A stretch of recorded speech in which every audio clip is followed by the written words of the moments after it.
Love, one of the most beautiful words in the world. Our culture uses the word love in many different ways. We often think that love is a sentimental, syrupy feeling. So we need to remember the biblical definition of love. Biblical love is a self sacrificing, caring commitment that is done for the highest good of the one loved.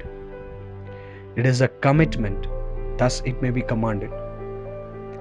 It involves delight and not just duty. It is an action, a self sacrificing action, and the goal is the highest good of the one loved.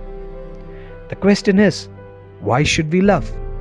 When we read 1 John chapter 4, we get to know that why should we love? We should love because God Himself is love. God is the source of genuine love. It comes from His very nature. John states in verses 7 that love is from God, and then he goes further and states that God Himself is love. Secondly, we should love because we are God's children. God's true children display His nature. John states that everyone who loves is born of God and knows God. The one who does not love does not know God. So, as children of God, we must love.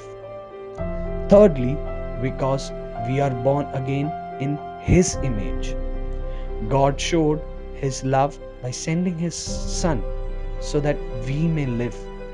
We have our life just because God sent His Son.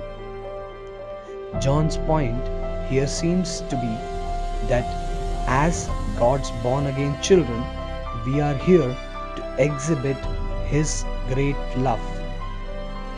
And therefore, we ought to love one another.